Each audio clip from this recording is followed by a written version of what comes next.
Let's meet our next Brewbound Award winner, Georgetown Brewing Company in Seattle, Brewbound's 2022 Large Brewery of the Year. Joining me now is co-founder Manny Chao. Manny, congratulations. Thank you very much. We're honored. Well, we are so stoked to honor you guys. And Georgetown is a brewery that, save for the pandemic, has regularly posted double-digit growth. This past year, you all crossed the 100,000 barrel mark for the first time. What is driving that growth for you guys? I think just staying really focused. I mean, we're, trying to make really good beer, trying to be really in touch with our community. We got a great staff. We've got a lot of history here in the Northwest and in Seattle in particular. And I don't know, we just have a loyal following of beer drinkers that really appreciate what we do. So it's nice to get over that 100,000 barrels. When you and Roger founded the brewery, is this exactly how you envisioned it would go?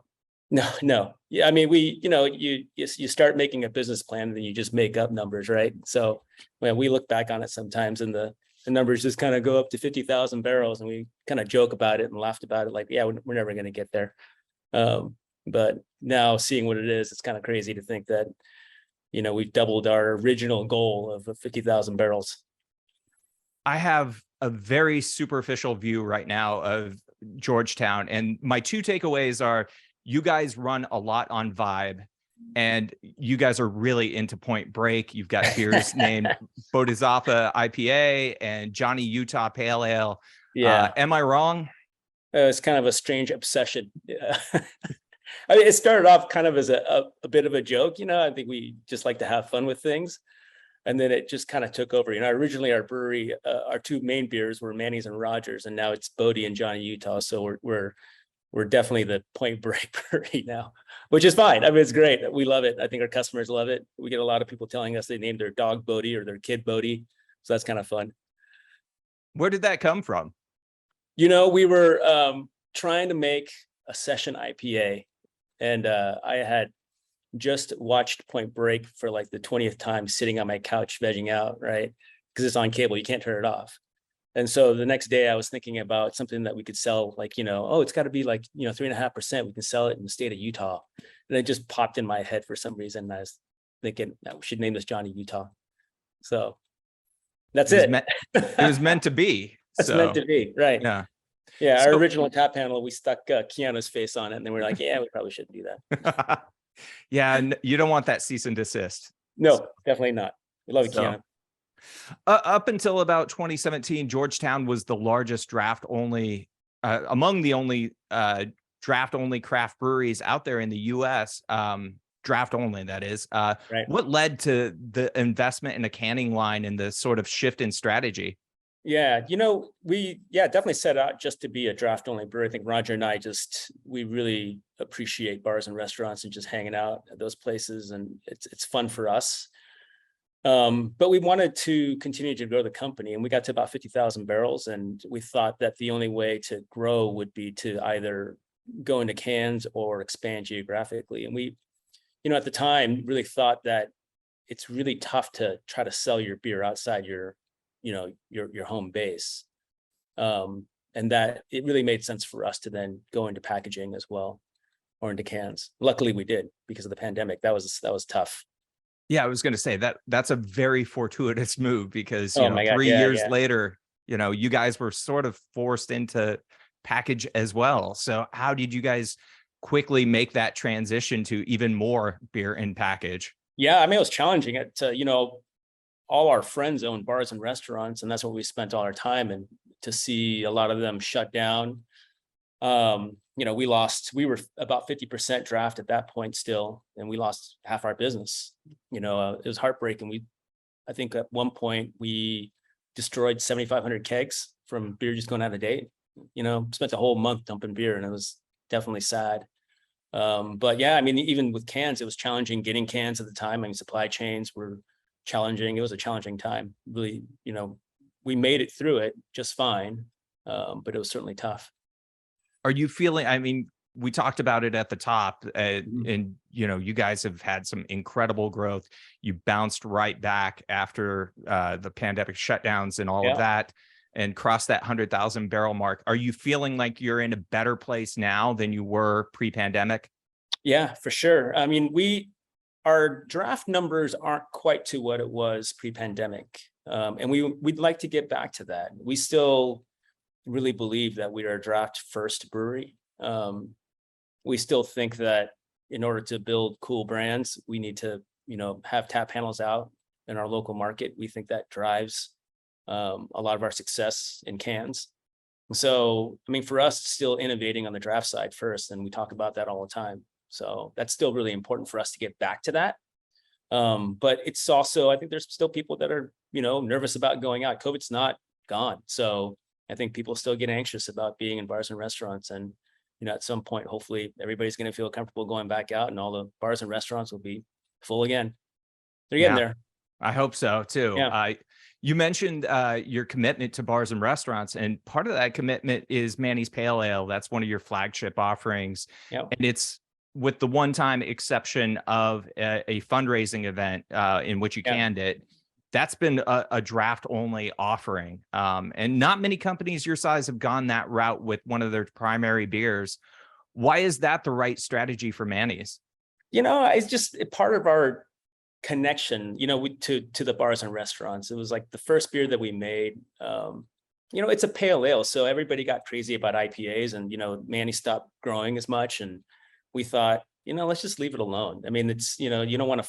Every marketing company will say, well, now you got to put it in different packaging, and go 6-packs and 12-packs and variety packs, and we've always just felt like, you don't want to keep trying to change something. Leave it alone. Maybe you'll be iconic at some point, just like Rainier here in Seattle. And bars and restaurants will appreciate that, their customers have to go to see them to pour it. So maybe they'll keep it on tap and people will seek it out. So making it a little different. That's a great selling point. I mean, that's going to be hard to turn down for bars and restaurants when you're like, it's draft only. Yeah, exactly. And we want people to go out and see our friends at bars and restaurants. We want people to go out there and support them. We want people to be social, sit at the bar, have a beer. That's what we should do. Well, in your tap rooms, you do a pretty impressive thing as well, which is you've got really healthy growler cells. Yeah. You sell thousands of growlers a month. I think the website said up to 1,800 growlers of Manny's alone, about 2,000 growlers a week. And I'm curious, we don't hear about growlers as much as we used to out there. How have you maintained that business? Well, it started because we weren't in cans, right? So the only way that you could get Manny's at home would be to come by the brewery and get a growler. And then for the longest time, we actually kept Manny's at $5 a growler. And it was cheap. I mean, when we raised it to 6, it was kind of heartbreaking that we had to do that because, the cost of ingredients were going up. So we had to do it. But we've always felt that beer should be affordable, right? It shouldn't be necessarily a luxury. Like people should get off work and they should go to the bar and have a couple pints of beer. It doesn't have to be, and I think it's even important in these times when people are talking about recessions. We don't want people to stop drinking beer. It shouldn't be a luxury. It should be something everybody can afford. Absolutely. Yeah. So when you look ahead to 2023 for Georgetown, where do you see the opportunities? For us, it's just, we want to focus still on beer in our community. I mean, we're hyper focused. We just opened up Montana, actually. So that was like a new state that we went into. And that was driven primarily because of our good relationship with our distributor in Idaho, Hayden. And they were going into Montana and really wanted us to help support them. So we did. But Montana does feel very much like the Northwest. And I think that for us, it's maintaining that Northwest feel and staying at home and making good beer. So for us, those are the opportunities. I mean, we're not looking to light the world on fire with the hottest new product. I think it's just trying to, make good beer, be good citizens. That's awesome. So one of the things, I brought up at the beginning was your volume number, and you had that 100,000 barrel milestone. And I think that's awesome. And this industry, its metrics, are largely on volume. But, when you look at the business and what you guys have built there, how do you gauge success for Georgetown? I think for us too, it's employee retention and happiness. And, and I tell them, if you make my life easier, then, I'm never going to want to sell the company. I'm going to be happy, so we try to take care of each other. I think that's, you don't want to get burned out. So having good staff means everything. We don't have to constantly retrain people. We've got so many of our staff members that are past 10 years now. That's super cool. Those are the things I think that's how I measure success. When I get to take more and more of a step back from day-to-day operations and watch managers thrive and, train and watch these young brewers come in and make awesome beer. I mean, that's fun for me. And you got more time to watch Point Break at home. Absolutely. I got to learn how to surf. Yeah. Well, last question for you. What's one thing you learned over the last year that you'd share with the other brewers out there? One piece of advice or tip that you have? Just stay true, stay in your lane. I mean, I think everybody wants to do new things like seltzers. And I'm not saying seltzers are bad by any means, but I think for me personally, I've always wanted to make what I like to drink or consume and treat myself as a consumer. So I've just stuck with beer. And that's, I think, keeping it simple, keeping the fundamentals simple, I think are important. There's so much noise out there. We want to chase every shiny new object out there constantly, but I think for us, it's really just making sure that we're staying focused. And so that's the advice I would give brewers. Awesome. Well, congratulations, Manny. We are so happy to give Georgetown this award. Thank you. I appreciate it, Justin. Yeah, we appreciate your time. So thanks, man. And to everybody out there, stay tuned for more Brewbound Live.